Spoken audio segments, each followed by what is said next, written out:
Hi, people. I'm Dana. I want to share my pain with you, and I would be grateful if you would listen to my story to the end. It's about how I was left alone with a child. The thing is that I was pregnant with him, but I wasn't his actual mother. Yes, this probably seems pretty complicated, so I'll start at the very beginning. I was 25 years old, and I rented an apartment with my friend Lisa. It was a wonderful time because she had been my best friend since college, so we were very close. And things got even cooler when she started dating my second best friend, Jim. I met him when I started practicing climbing. We started out together and immediately became friends. And now he came to visit us often, and I was just happy because I was spending all my time with my best friends. But things started to change when Jim and I started going to different climbing competitions.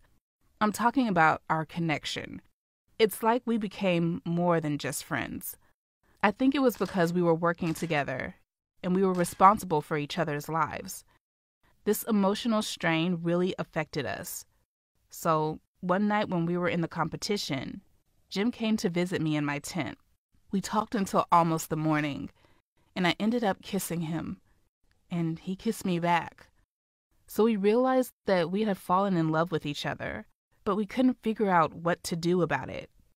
Because Lisa was my best friend, and I couldn't betray her. But my feelings for Jim were very strong, and we wanted to keep our relationship. So we decided to hide our feelings from Lisa until we could figure out what to do next. It was hard to hide, given the fact that Lisa and I shared an apartment. But at the same time, our friendship was a great cover. We could say we had to go to training, but we were actually going on a date at a cafe, to a movie, or even to Jim's house. But I have to say that we had a couple of moments where we almost got caught. One day we were in my bedroom, and we heard Lisa come home. She left work early for some reason, and Jim had to sneak out of the apartment through the fire escape. But at the end of the day, we were climbers, and we enjoyed the thrill. Of course, I had a bit of guilty conscience for cheating on my best friend. But every time I was with Jim, I forgot all about my problems, and I was just distracted by my love for him. And so we lived like this for almost 6 months. But then something happened that changed all of our lives, in a very dramatic way. Summer was approaching, and Lisa had an idea to spend a vacation together. And she really wanted to go to some reserve and spend a week in nature. It was a good idea, and we thought it would be the best week of our lives. But it turned out to be a little more complicated than we thought. Jim was constantly hanging out with Lisa, and we couldn't find time to be alone. And one day I had an idea. There was a small mountain near the place where we camped. Our climbing equipment was always with us, so I suggested that we practice a little, in hopes that Lisa would stay at the camp and I could spend some time with Jim. But she began to try to persuade us to take her with us, so that she could try what it was like to climb mountains too. We had no reason to say no to her, and I was very unhappy that she came with us. So we got to the rock, started preparing, and took all the security measures. The rock was pretty low, and everything should have been really safe, even for a novice. We started climbing. Jim was in front, Lisa was climbing behind him, and then there was me. But suddenly the ledge that Lisa was holding onto broke off. She slipped and fell down. The safety rope was supposed to protect her from falling, but something went wrong, and just a second later, Lisa fell to the ground. God, we were scared to death at that moment. I quickly went down and checked Lisa's condition. The helmet protected her head and her legs were intact, but she was writhing in pain and holding her stomach. We had to get Lisa to the hospital right away. Jim carried her to the car and we raced to the nearest hospital. The whole way Lisa was moaning and saying that she had a stomach ache. Thank God we got there very quickly, and she was taken back for an examination. I almost went crazy while we were waiting for the results. I was replaying in my head the moment when I checked Lisa's equipment, and each time I came to a disappointing conclusion. I was very irritated that she had come along with us, and I could have done the check carelessly and missed something. This led to terrible consequences, and my best friend's health was now in jeopardy. Soon the doctor came out and told us the terrible news. Lisa was pregnant and had lost her baby because of the impact on the ground. Worst of all, the damage was irreversible, and now it was unlikely that she'd be able to have children again at all. It was a terrible tragedy for all of us. We could barely even talk to each other. We just sat at home, looked at each other, and stayed silent. And each of us was torn apart by terrible feelings. Lisa and Jim were suffering because they lost a baby, and now they didn't know what to do. My feelings were a little more complicated than that. I was just in my own personal hell with my thoughts. I was guilty of ruining my best friend's life, and it happened because I was trying to be alone with her boyfriend. But on the other hand, my love for Jim was killing me.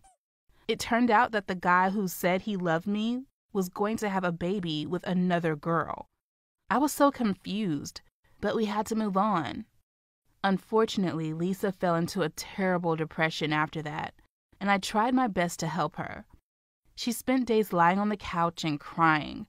I tried to take her for walks, cook her delicious food, show her funny movies, and I even tried to share her heavy burden. But nothing could fill the void of losing a child. And soon she broke the silence and said that there was something that could make her happy. She and Jim had been looking forward to having a baby for months. But now that she had missed her chance, there was only one way out: surrogacy. And she asked me to be the surrogate mother. To be honest, I panicked at the time. I wasn't ready to bear a child for them, especially since I still loved Jim, despite the fact that I had just learned that I was a fleeting affair for him. So I said no. And suddenly Lisa became incredibly angry with me.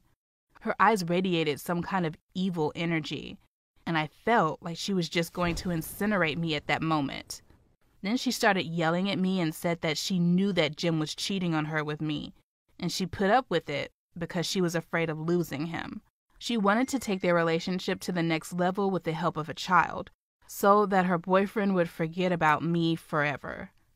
God, I wanted to sink into the ground in shame. She knew everything, the whole time. Then she gave me an ultimatum. I had to be a surrogate mom, or she would go to the police and tell them that the accident on the rocks was set up by me so I could safely see her boyfriend, and I would probably go to jail. I didn't seem to have a choice, so after a month of doctor's visits, various preparations, and operations, I was pregnant. Oh, those 9 months were the hardest 9 months of my life. I didn't know that pregnant women could have so many problems. I had constant nausea, my back hurt, I couldn't sleep well, and a lot of other stuff. In addition, my hormones made my mood fluctuate like a roller coaster. In short, I felt very uncomfortable. But I was not the only one who had it hard during this period. For 9 months, Jim was torn between helping Lisa and me. She was still depressed, and he was trying to cheer her up. But at the same time, I was loading him with errands. He needed superhero speed to keep up with everything. But soon he began to get tired. And this led to the fact that I was left all alone. The thing is that I was constantly wavering in my feelings. My hormones made me believe I loved Jim one day, and the next day I hated him with all my heart. Obviously, he didn't have the patience to stand up to me and Lisa. So one day he said that he wasn't ready for this kind of life, and he wanted to devote himself to sports. So he left to climb mountains instead of taking responsibility for his child. This action of his had very strong consequences. Lisa's condition was very vulnerable, and Jim's departure caused her to have a nervous breakdown. She was angry, shouting, and turning our apartment upside down. I thought that in a fit of anger she might do something bad to me too. I literally had to hide in the bathroom and wait for Lisa to calm down. I just sat there and heard the terrible sounds of broken dishes and falling things. When I came out, I saw her sitting on the floor, crying in the middle of a mess. This was the last straw of her patience. Her life was completely destroyed. A year ago, she had a best friend, a loving boyfriend, and a hope for a child. Then I took it all away. Lisa decided that she could no longer live in this city, so she packed up her stuff and went to her parents' house to start over. I don't blame her for that. These kind of tests in life are very difficult to pass. I hope she will be all right and that she will be able to pull herself together and get on with her life. But it didn't make my fate any easier. In the end, I was left alone. A month later, I gave birth to a baby. It was a boy. He was so beautiful and innocent, and I became his mother. Now I take care of him, and I do my best to make him happy. Fortunately, Jim sends money to me to take care of him, so I don't feel uncomfortable. Conversely, I want to give all of myself to this child, because this is the only way I could pay off my debt for ruining Lisa's life.